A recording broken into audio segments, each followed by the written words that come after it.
Good morning, everyone. So, the last few talks that I've given have been on a section of the Heart Sutra where it speaks about hindrances in the mind and how we work with them, what hindrances create in the mind. And this morning I'll be starting with a reading from Dogen. This is a new translation that was done by Peter Levitt, uh, who a lot of us in the LZTA group know, and Kaz Tanahashi, uh, and the two of them have kind of retranslated some of Dogen, and they put it in a really beautiful format. It's called the Essential Dogen Writings of the Great Zen Master. So anyway, since there's a few new people here today, I'll just mention that Master Dogen is one of the most famous Zen teachers from past history. Uh, he was Japanese rather than Chinese. Most of the Tang Dynasty teachers that we know of that have extensive writings and were some of them were famous even in their own era, were from a much earlier era, like the seventh and eighth centuries AD, and Dogen is about 300 years after that. So he studied in Japan, but at that time there wasn't a lot, at least not what satisfied him. And even though he did quite a bit of studying for a number of years, he ended up going to China, which was not an easy trip in that era. He had to go by ship, and I think it was pretty precarious. Uh, and he went to China and studied for years there with a particular master who uh, had his own monastery. And then he eventually came back to Japan and founded his monastery of his own called Eiheiji, which is still there today. So that monastery has been there for about 900 years. And it's not the same building. It's all wood, and almost all the buildings in Japan that are that old burned down at least a couple times. In some cases, natural disasters, but in many cases, they were burned down by rival Buddhist sects. So there was a fair amount of that in Japan at the time, and there was rivalry, believe it or not. Even among Buddhism, there was rivalry. Hard to believe. But anyway, Dogen had a very iconic method of teaching. His writings are quite beautiful. Uh, what I love about him is his writing is kind of the way I would categorize it is a kind of a mix between poetry and prose. It's really poetic in certain respects, and yet it's not really poetry. He did write some poetry too. So I'm just going to read a small part today of this, and this is particularly focusing on Zazen. Zazen is a Japanese word for Zen meditation. And he's talking about his particular take or his teaching on the process of meditation. So this is just about a paragraph. And this ties into the former talks I've given over the last few months. The Zazen I speak of is not learning meditation. It is simply the Dharma gate of enjoyment and ease. It is the practice realization of complete enlightenment.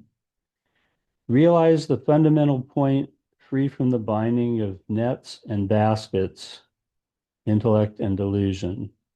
Once you experience it, you are like a dragon swimming in the water or a tiger reposing in the mountains. Know that the true Dharma emerges of itself, clearing away hindrances and distractions.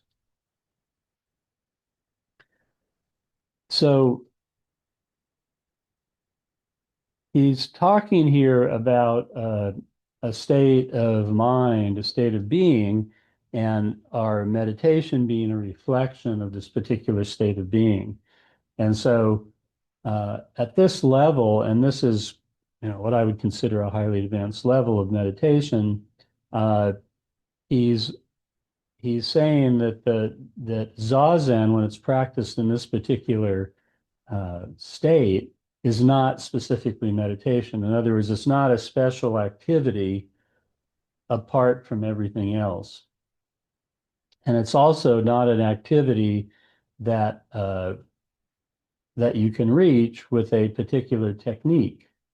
So if you want to call it a technique, the technique that he taught is called shikantaza. In fact, he termed it shikantaza, although I think it existed before that in the Tang Dynasty. I think there was other teachers who taught this method in a sense, but in any event, shikantaza is essentially the practice of just sitting in this state that he's talking about, the state of ease, the state of fulfillment.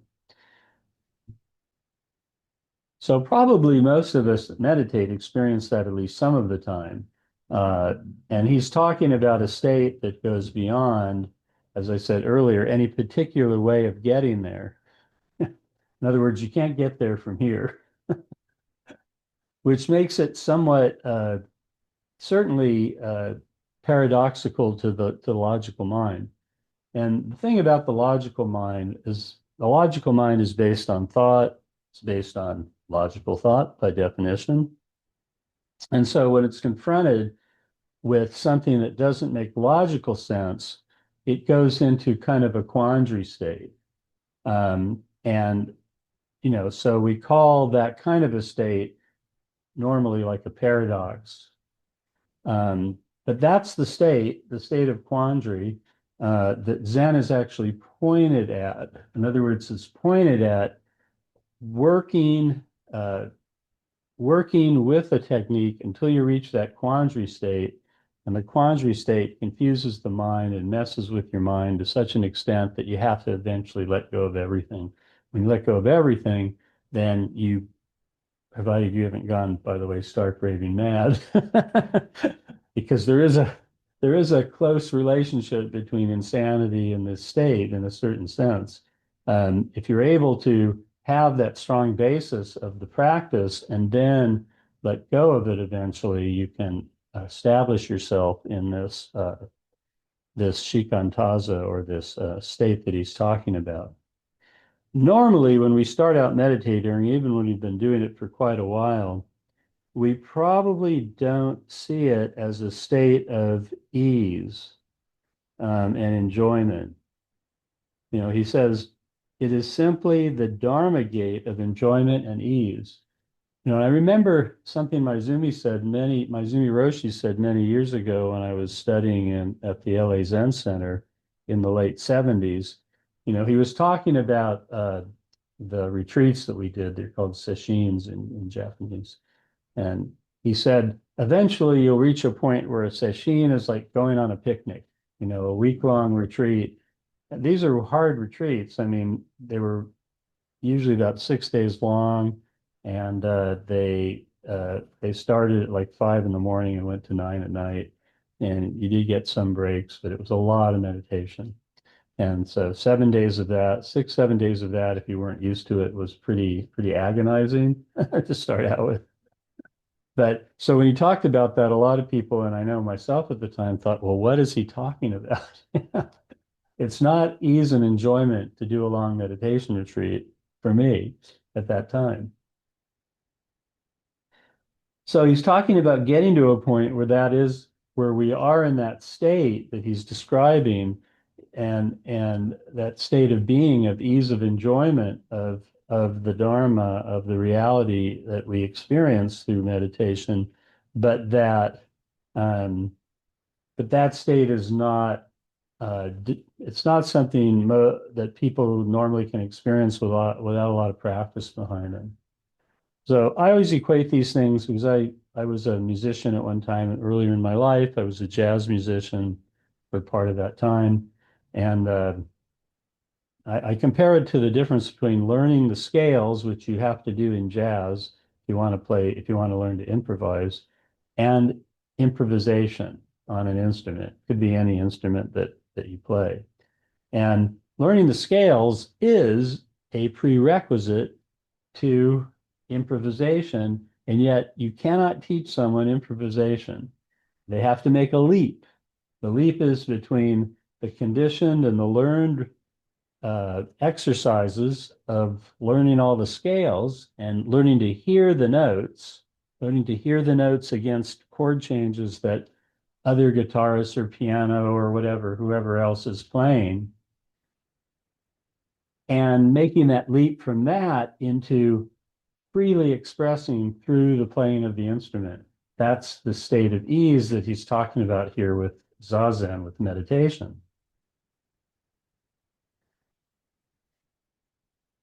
So you can't really teach that. You can teach people techniques. You can practice together, and that's important. It's important for a lot of reasons, I think.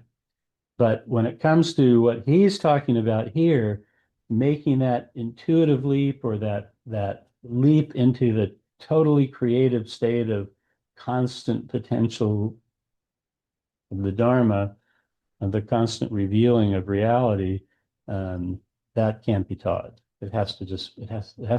Each person has to experience it or not. Not everyone experiences it to any substantial depth, but a lot of people experience it at least to some extent. I think that's what keeps people what keeps people going with practices like this, that from the outside people think, oh, that must be really boring. Yeah. And it is at times kind of boring if you meditate a lot. There's times when you don't want to meditate. There's times when you meditate and all that happens is a lot of chaos. And you think, God, I've been doing this for 10 years, 20 years, 30 years, 50 years, 60 years, doesn't matter how many years. Still, it can be chaotic at times. So the difference is not the chaos of samsara, which is always there. I mean, that's just the way life is. Samsara is chaotic. There's our bodies and all the stuff that goes on with that. There's our relationships and all the things that go on with that. There's the outside society and all the things that go on with that. There's the earth and all the things that go on with the earth. There's the universe and all the things that go on with the universe. And all of those appear to be quite chaotic at times. And so our mind kind of reflects that chaos. And yet, the state that he's talking about, this state of ease and enjoyment, can be experienced in the midst of that chaos, because if it couldn't, it would be useless, to be honest. So where we sit here now, we have trains that go by, the high-speed Bright Line train goes by like about 2 buildings over. I don't know if you guys can hear it online, but we hear it here. And we have people on Sunday walking by to go to brunch, and a lot of us sitting there going, boy, I wish I was going to brunch instead of sitting here. And, people yelling, and there's motorcycles that go by that have music blaring. That didn't used to be a thing, music on motorcycles, but it sure is now. So there's all this chaos of sound around us. And yet it's a great place to meditate because of the chaos of sound.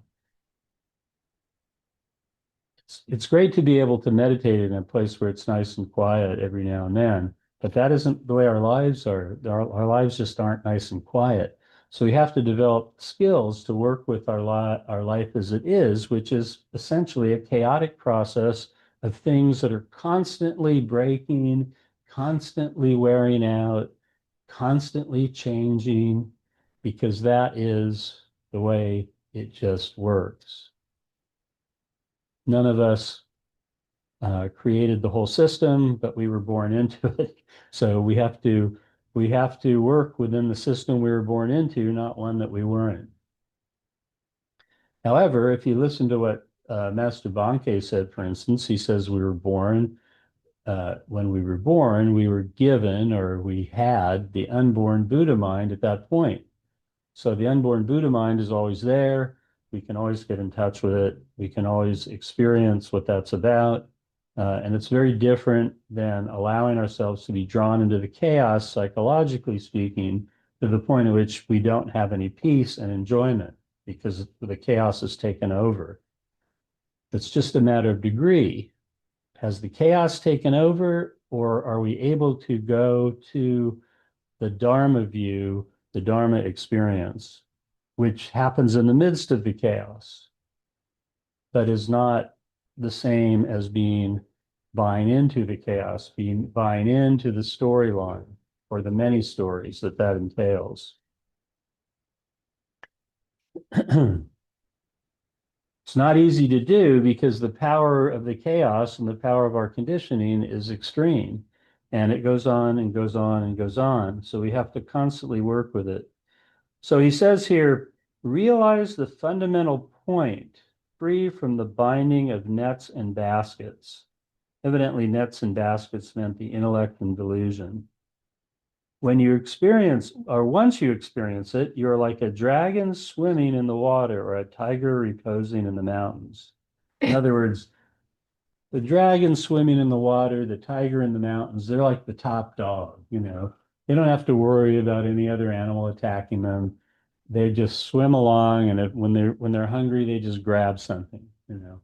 It's just the natural way they live. Um, and so he's talking, these images are designed to kind of evoke the state of not of being free from fear, which, well, you know, in the last few talks I gave when I was talking about that line in the Heart Sutra, that's exactly what it's talking about. When the mind is free from hindrances, we're free from fear. Fear is caused by hindrances in the mind that we have attached to. Fear is not just something that floats around naturally. It's something we create in our own mind. Since we create it, we can uncreate it. We can stop creating it, so to speak. And that's what he says. Know that true Dharma emerges of itself, clearing away hindrances and distractions. This is probably the most important line of this little passage in my view. Know that the true Dharma emerges of itself, clearing away hindrances and distractions.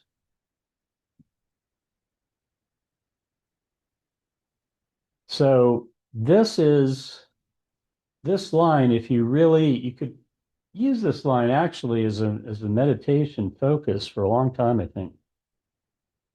Because the implication of it is that the Dharma is a force in and of itself, and that it works through us. And when we drop the ego barriers, the hindrances to the natural flow of the Dharma or life or force or whatever you want to call it, God, you can call it that if you want. It doesn't matter what you call it. When the ego drops and the whatever that force is, that is the life force works through us, then it happens on its own. And we don't have to direct it after that. We don't have to monitor it anymore. We don't have to direct it anymore because we trust in the flow of that journey, of that force. May the force be with you. You ever heard that? But may the force be with you is wishful thinking in a way. If it's not with you already, you're in trouble. And even in Star Wars, the force was something that you basically discovered you already had. It wasn't something that like you manufactured. And in Star Wars, which to be honest, I'm not that big of a fan of Star Wars. I was more Star Trek than a Star Wars person. But in Star Wars, there's certain people who are better at it, and certain people who don't even seem to have it at all, or if they do, they're not aware of it. And that I think is kind of exclusionary, and it's not the way Zen works. It doesn't mean that there aren't people who are more aware of this than not. There certainly are. Uh, but uh, in Zen, the teaching is that everybody has access to that unborn Buddha mind, provided they're willing to do what's necessary to become free of the nets and baskets, all the things that are binding us, all the things that we create that bind us. They're not coming from anywhere else. We are binding ourselves. So we need to look at how we are binding ourselves. And once we can see clearly how we're binding ourselves, then we can stop binding. When we stop binding, then we use a lot less energy, a lot less energy. We don't have the inner resistance anymore to just living fully. And we more and more live in accord with our true self. Our true self is who we are when we are not functioning largely from our past conditioning. And I say largely because I'm not sure we ever become totally free of our past conditioning, but we move in that direction. That's why he calls it practice realization. He was the one who developed this term. It's practice hyphen realization, practice realization, practice realization, practice realization. The implication there is realization is based on practice, number one, but it goes beyond practice, which is the realization part. The realization is not in the realm of time and space and practice. Practice is in the realm of time and space. Time and space involves practice, and practice involves time and space. The minute you're able to drop time, space, and practice, then you're experiencing this state of being. It's not just a state of consciousness, the state of being. Our whole being then is infused with this because that's just the way it is. And then that clears away the hindrances. Just that realization clears away the hindrances. Um,